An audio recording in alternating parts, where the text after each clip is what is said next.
এটা কি? কোরআন। এটা কি? কোরআন। একটু খেয়াল করবেন, মেহেরবানি করে। হুরুফ, শব্দ, আয়াত সব আছে, ঠিক আছে না ভাই?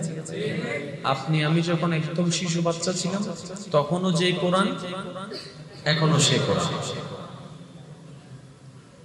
ঠিক আছে নাকি? নাকি আপনার আমার যখন জন্মই হয়নি তখনও যে কোরআন, একদিন হয়তো আপনি আমি কেউ থাকবো না, কবর হবে আমাদের সেই আসল ঘরের ঠিকানা। পৃথিবীর বাতাস হয়তো আমাদেরকে ছুঁয়ে যাবে না, কোরআন পড়ার হয়তো কোনো সুযোগ পাবো না, তখনও কিন্তু সেই কোরআন সেই কোরআনেই থেকে যাবে, বিন্দু পরিমাণ পরিবর্তন আসবে। আর একটু জোরে। এবার আমাদের ধর্মীয় মানুষ তো আমরা আছি, দুশমনও কতগুলো আছে না? তারা তো চাইলে পাল্টাই ফেলতে পারে, ওদের কাছে টাকা আছে, প্রেস আছে, কাগজ আছে, ওরা তো পাল্টাইতে পারে, তো ওরা পাল্টাতে পারছে না কেন? এটা হচ্ছে রবের কুদরত। বিশ্বাস করেন ভাই, আমার অল্প জ্ঞানে ওলামায়ে কেরামের দোয়া নিয়ে আমি যতটুকু বুঝার চেষ্টা করেছি, পৃথিবীর বুকে ইসলামের মতো সহজ কোন ধর্ম পাইনি, ইসলামের মতো গোছানো পরিপাটি স্ট্যান্ডার্ড লেভেলের ধর্ম আর পাইনি। এই ধর্ম পাওয়ার পরও যদি আমরা জাহান্নামে যাই, আফসোস। কথা বলেন ঠিক না? নবী রাহমাতুল লিল আলামিনের মতো একজন নবী পাওয়ার পরও যদি আমাদের জাহান্নামে ঠিকানা হয়, তাহলে আর কিছু বলার নাই। এই পয়েন্টগুলো বুঝেন একটু ভাইজান, কিছু করার নাই। একটু একটু ভাইজান ভাইজান ভাইজান কথা বলেন না, কথা বলেন না।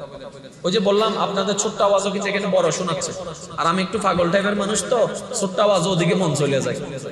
একটু খেয়াল করেন, নবী রাহমাতুল লিল আলামিনকে পাওয়ার পরে তো জাহান্নামী হওয়ার মানে হয় না। কোরআনের মতো একটা কিতাব পাওয়ার পরে তো জাহান্নামী হওয়ার কোনো মানে হয় না।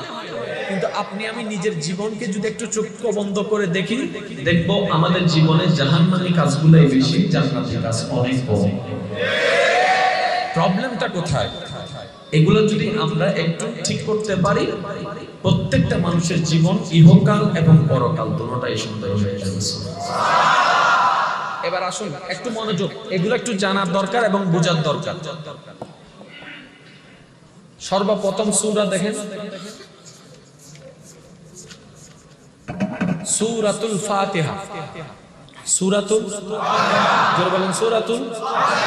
এই সূরাতুল ফাতিহাতে আলহামদুলিল্লাহি রাব্বিল আলামিন, আর রহমানির মালিক ইয়াউমিদ্দিন, ইয়াকা না'বুদু ইহদিনাস সিরাতাল লাযিনা গায়রিল মাগদুবি ওয়ালাদ-দাল্লিন। এতটুকু সবাই জানেন। এবার কোরআনটা কি, চলেন একটু উলামায়ে কেরামের দোয়া নিয়ে বোঝার চেষ্টা করি। কোড অফ লাইফ বলা হয় ইসলাম। জীবনের সমস্ত প্রশ্নের উত্তর যেখানে সঠিকভাবে পাওয়া যায়, এটার নাম ইসলাম। সেই ইসলামের সংবিধানের নাম কোরআন। সেই ইসলামের, কোন ইসলামের? যে ইসলামটা মানব জীবনের সমস্ত প্রশ্নের সঠিক উত্তর দেয়। তাহলে ইসলামটা কার জন্য? গরুর জন্য না মানুষের জন্য? তাহলে ইসলামটা মানুষের জন্য। সেই ইসলামের সংবিধানের নাম, জোরে বলতে হবে, সেই ইসলামের সংবিধানের নাম। এই আল কোরআনে মোট সূরা 114টি। আর কোরআনে মোট সূরা 114টি। তার মানে 114টি সূরার সমন্বয়ের ভিতরে এখানে আপনার আমার জীবনের সমস্ত প্রশ্নের সমাধান দেওয়া আছে, সমস্ত কর্মের যাজা দেওয়া আছে, সমস্ত কিছুর রাস্তা দেখিয়ে দেওয়া আছে। এখন সেই পুরা কোরআনকে, বাকারা থেকে শুরু করে নাস পর্যন্ত পুরা কোরআনকে যদি আপনি এক বাক্যে বলতে চান, কি বলবেন? বলে যে সূরা ফাতিহা পড়লেই হয়ে যাবে। পুরা কোরআনের জুস ভাইজান, পুরা কোরআনের জুস ফাতিহা, অর্থাৎ পুরা কোরআনে যা আছে ফাতিহাতে তা আছে। একটু আল্লাহর ওয়াস্তে মেহেরবানি, পুরা কোরআনে যা আছে ফাতিহাতে তা আছে। পুরা ফাতিহা 7 আয়াতে যা আছে বিসমিল্লাহর ভিতরে তা আছে। এবার দেখেন পুরা কোরআনটা কোথায়, জোরে বলেন না। এবার বলেন সূরা ফাতিহা যদি বুঝতে পারেন কোরআন বোঝা সহজ হয়ে যাবে। সুবহানাল্লাহ। আসেন, সারা জীবন আমরা সূরা ফাতিহা পড়েছি। আমি আসলে বারবার বলছি, আমি আমার মতো স্পিডে বলতে পারছি না, শুধু এখানে ওই আওয়াজটা বড় হওয়ার কারণে। হ্যাঁ, আমি আস্তে আস্তে বলছি, আপনারা একটু বোঝার চেষ্টা করবেন। সারাটা জীবন আমরা ফাতিহা পড়েছি, অন্য সূরা জানি না জেনে কম বেশি আমরা ফাতিহা কিন্তু সবাই জানি। লা সালাতা ইল্লা বিফাতিহাতিল কিতাব, ফাতিহা ছাড়া নামাজের নামাজ হবে না। এই ফাতিহা কম বেশি আমরা সবাই জানি, জানার মধ্যে কোনো প্রবলেম নেই। ওই ফাতিহা বুঝতে না পারার কারণে রবের সাথে কানেকশন যেটা হওয়ার সেটা হয় না। এবার আমি একটু খেয়াল করে আমি আপনাদেরকে বলার চেষ্টা করছি, আপনারা মনোযোগ আছে তো ভাইয়া? এবার আপনি আল্লাহর সাথে কানেকশন লাগানোর জন্য, জান্নাতের নিয়ামত সওয়াব পাওয়ার জন্য আপনি ওযুটা করলেন। এবার আপনি দাঁড়াবেন কোথায়? নামাজে।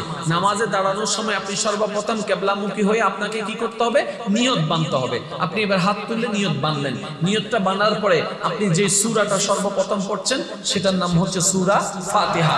সূরা ফাতিহা শুরু করতে হয় আলহামদুলিল্লাহি রাব্বিল আলামিন আর রহমানির রহিম মালিকি ইয়াউমিদ্দিন ইয়্যাকা না'বুদু ওয়া ইয়্যাকা নাস্তাঈন ইহদিনাস সিরাতাল মুস্তাকিম সিরাতাল্লাযীনা আন'আমতা আলাইহিম গায়রিল মাগদুবি আলাইহিম ওয়ালাদ-দাল্লিন। এই সূরা ফাতিহা যদি আমরা বোঝার চেষ্টা করতাম, নবী রাহমাতুল লিল আলামিন বলে, কোন বান্দার যদি মন চায় তার রবের সাথে কথা বলতে, কোন বান্দার যদি ইচ্ছা করে রবের সাথে কথা বলার, সেজন্য কোরআনুল কারীম পড়া শুরু করে দেয়। সুবহানাল্লাহ। কারণ বান্দা যখন কোরআন পড়ে সে রবের সাথে কথা বলে। কত বড় ভাগ্য একটু ভেবে দেখেন। আপনি যখন বলেন এই ওই জিনিসটা ফিল না আসার কারণে আমরা কি আলহামদুলিল্লাহ রাব্বিল আলামিন রহমানির রহিম মালিকিল, যদি বুঝতে পারতাম আমি তো কোরআন পড়ছি মানে রবের সাথে কথা বলছি, তাহলে স্লোলি পড়তাম, আদব দিয়ে পড়তাম, মায়া দিয়ে পড়তাম, মোহাব্বত দিয়ে পড়তাম, শ্রদ্ধা দিয়ে পড়তাম। ভালোবাসা সবাই চায়। ভালোবাসা প্রকাশের শব্দ কি? I love you. কি বলেন না? কিন্তু আমাদের সমাজে আই লাভ ইউ শব্দটা মাথায় আসলে মনে হয় কি এটা শুধু ছেলে মেয়েরাই বলতে পারে, মেয়ে ছেলেরাই বলতে পারে। কেন? ভাই ভাইকে আই লাভ ইউ বলতে পারে না, ভাই বোনকে আই লাভ ইউ বলতে পারে না, সন্তান মাকে আই লাভ ইউ বলতে পারে না। ইংকি তারা কি নিবিলেই নাকি বদ দিলে সম্পদ বেগুন আই লাভ ইউ কিউর জোরন আই লাভ ইউ কিউর সবার জন্য এটা। এবার আপনি যদি আই লাভ ইউ শব্দটাকে এভাবে বলেন আই লাভ ইউ, এখন বলেন উত্তরে কি আই লাভ ইউ টু আসবে নাকি জানার বাড়ি? তিন মাথা গারে আরো জোরে বলেন না। স্বাভাবিক কথা যেমন সুরও তেমন হতে হবে, কথা যেমন চেহারার এক্সপ্রেশনও তেমন হতে পারে। এবার যদি একজন ভিক্ষুক এসে ডাকাইতের চেহারা নিয়ে আপনার কাছে ভিক্ষা চাই, দিলে দেয় নদীর উড়ে বিলিয়ে ভিক্ষা দিবেন? প্রত্যেকটা কিছুর একটা সিস্টেম আছে না ভাই? তারপরে না আপনার সাথে কানেকশন লাগবে। এবার আপনি একটু খেয়াল করেন, ওই আই লাভ ইউ শব্দটাকে সামনে রাখেন, মায়ার কথাগুলোকে সামনে রাখেন, মমতার কথাগুলোকে সামনে রাখেন, রাগের কথাগুলোকে সামনে রাখেন। এবার এখান থেকে আপনি মায়ার কথাগুলোকে কপি করে নামাজের মধ্যে বসাই দেন। আলহামদুলিল্লাহি রাব্বিল আলামিন, সমস্ত প্রশংসা ওই রবের জন্য যিনি আলামিনের রব। সুবহানাল্লাহ। আপনি জানেন হাদিসে পাকে নবী রাহমাতুল লিল আলামিন বলছেন, কোন বান্দা যখন জমিন থেকে দাঁড়িয়ে রবের প্রশংসায় একবার বলে আলহামদুলিল্লাহি রাব্বিল আলামিন, আমার আল্লাহ সেটার উত্তরে বলেন হামিদানি আব্দি, ফেরেশতা দেখো আমার বান্দা কত সুন্দর করে আমার প্রশংসা গাচ্ছে। সুবহানাল্লাহ। তাহলে আপনি বলছেন রব উত্তর দিচ্ছে, কিন্তু শোনার মতো কানটা দুর্ভাগ্যবশত আমাদের কাছে উত্তর দেয়, কিন্তু শোনার মতো কান আমাদের কাছে না। এটা আমাদের ব্যর্থতা। কথা বলেন না ভাই, এটা ব্যর্থতাটা আমাদের। যারা শোনার কান অর্জন করতে পেরেছে তারা শুনতে পেরেছে। সুবহানাল্লাহ বলেন না। এবার একটু খেয়াল করবেন, এই সূরা ফাতিহাটা একটু খেয়াল করেন। আলহামদুলিল্লাহি রাব্বিল আলামিন। আচ্ছা বলেন তো এখানে কার পরিচয় দেওয়া হচ্ছে? জোরে বলেন না। আমরা কথা বলি না, আমরা প্রথমে কি বলি? সালাম দিই। সালামের পরে আমরা বিভিন্ন কথা বলি, ভাই কেমন আছে, তারপরে ভাই কোত্থেকে আসছে, একটা সিরিয়াল আছে না? আচ্ছা ডাইরেক্ট যদি জিজ্ঞেস করি বাতাইস না, ওমা সালাম কালাম নাই, প্রত্যেকটা কিছুর একটা কি আছে? জোরে বলতে হবে, প্রত্যেকটা কিছুর কি আছে? সিস্টেম আছে। এবার একই জিনিস এখানে দেখেন, ভাইয়া মনোযোগ, তোমরা কথা বললে আমি কিন্তু শেষ করে দিতে হবে। আলহামদুলিল্লাহি রাব্বিল আলামিন, সর্বপ্রথম রব নিজের পরিচয় দিচ্ছে। সমস্ত প্রশংসা ওই রবের যিনি আলামিনের রব। সুবহানাল্লাহ।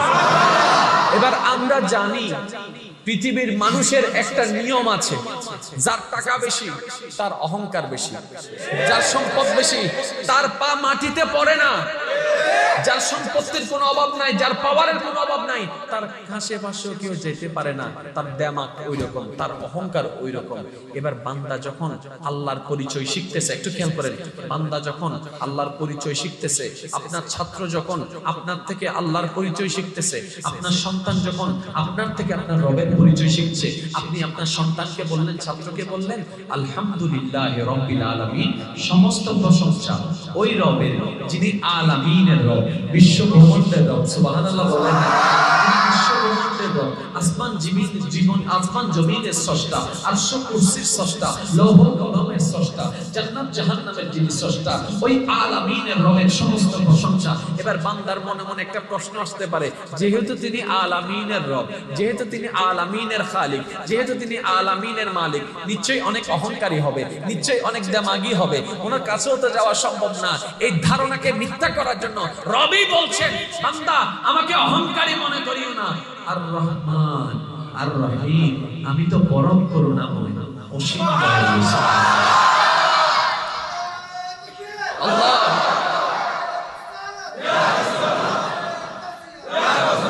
উচ্চ আওয়াজে একবার বলেন না আলহামদুলিল্লাহ। পরিচয়টা দেখেন কত সুন্দর ভাবে আল্লাহ পরিচয়টা দিচ্ছে, ইন্ট্রোডাকশন করাচ্ছে বান্দার সাথে আল্লাহ নিজে। এবার সিডেঙ্গে বাসরা কেমন তাহলে দিয়ে তুই দিলে সিডেঙ্গে মানুষ নাই বাংলা দিয়ে তুই দিলে বস্তু দিলে খাইতো চা খাইতো দিলে আর শুইতো দিলে হাঁ ধরে দিলে না সংসার আর আজিল্লে গুজ্জুম আল্লাহ জানে না না জানে।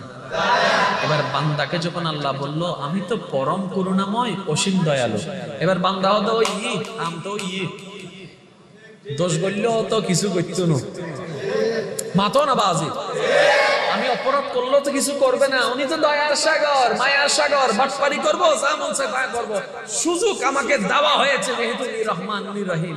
আল্লাহ পাক বলে যে তোমরা যে বিটলামি করবা সেটাও আমার জানা আছে, মালিক ইয়াউমিদ্দিন, বিচার দিবসের মালিকও আমি। সেটিংটা দেখেন, প্রথমে নিজের পরিচয় দিল, তারপর নিজের রহমান রহিমানত্ব প্রমাণ করলো, প্রকাশ করলো। যখন বান্দা বেশি সুযোগ নিয়ে নিচ্ছে বিচারও বুঝছো না, সুবহানাল্লাহ বলেন না। এবার বলেন কথার একটা সেটিং আছে না নাই? জোরে বলেন না, সেটিং আছে না নাই? সেটিং আছে না নাই? কোরআনকে একটু বুঝার চেষ্টা করেন, বিশ্বাস করেন ভাই, আপনার যখন মন খারাপ হয়ে যাবে, কোনো কিছুই ভালো লাগবে না, 5টা মিনিট ওযুটা করে কোরআনটা একটু বুকে নাগাই দিয়ে দেখবেন, দেখবেন যে আপনার অশান্তি মনের মধ্যে শান্তির কথা শুনে যাচ্ছে। এমন কোনো কিছু নাই যেটা এখানে নাই। সায়েন্সের কথা, আর্টসের কথা, কমার্সের কথা, ফিজিক্সের কথা, ম্যাথমেটিক্সের কথা, বায়োলজির কথা, এভরিথিং ইন কোরআন। আমরা পাই নাই কেন জানেন? এই কোরআন মানে আমাদের মাথায় 2টা জিনিস বসা আছে, সওয়াব সওয়াব আর খতম। কোরআন আসলে আমাদের মাথায় কি আসে? সওয়াব। আর একটা হচ্ছে খতম। রিচার্জ করাটা কিন্তু আমাদের মাথায় আসে না।